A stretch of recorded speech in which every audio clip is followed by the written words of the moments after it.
मी त्या भारत देशाविषयी खूप वाचलंय, तर तिथला गीता नावाचा ग्रंथ तू माझ्यासाठी घेऊन ये. नंतर तो त्याच्या गुरुकडे गेले आणि गुरुला विचारलं, गुरुजी मी असं ठरवलंय की आपल्या वडिलांनी माझ्यासाठी ठेवलेलं राज्य, समृद्ध राज्य, त्यावेळेचं युरोपातलं सगळ्यात मोठं राज्य, याच्यावर समाधान का मानावं, या एवढ्या संपत्तीवर मी समाधान का मानावं, मी जग जिंकेल. मी काय करेन, खूप मोठा भूभाग जिंकेल, खूप मोठी संपत्ती कमवेल आणि ती तुमच्या पायाशी आणून टाकेल. गुरुने सांगितलं की हे तू करतोयस कशासाठी, पण तो बोलतो माझी महत्वाकांक्षा आहे, माझी अटी आहे, माझा आग्रह आहे की मला हे करायचं आहे.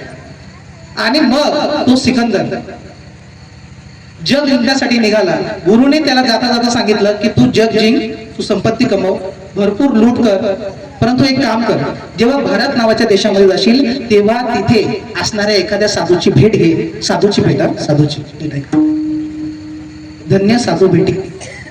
दोन गोष्टी दुर्लभ आहेत, पहिला मनुष्य जन्म आणि दुसरा संतांची संगत.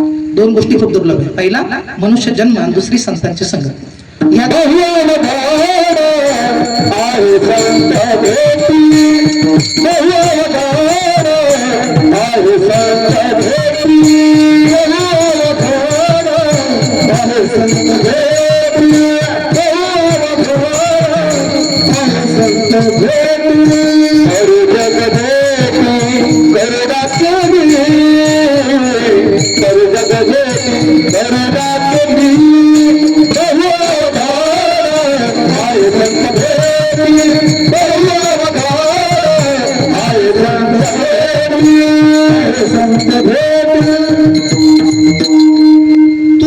भारत नावाच्या देशामध्ये गेल्यावर एखाद्या साधूला भेट आणि त्याला विचार की काय केल्याने माणसाच्या जन्माचं सार्थक होतं, काय केलं म्हणजे मनुष्य जीवन सार्थकी लागते, असा उपदेश घेऊन ये आणि तो मला तेवढा ऐकव, एवढं तू माझ्यासाठी घेऊन ये, असं गुरुने सांगितलं. तो निघाला, त्याने पहिला देश जिंकला, 2 लाख माणसं मारली गेली शत्रू सैन्याची आणि याच्या सैन्याची 40,000 माणसं.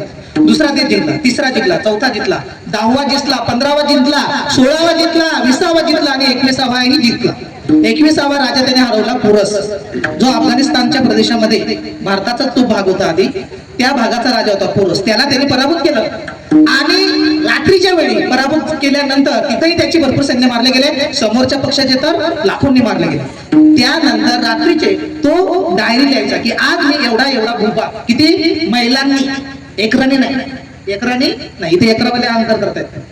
तो देश जिंकतोय, देश इथे 1 आणि 2 एकरावाले अहंकार करतात. 2 एकर वावर आहे तर पावर आहे,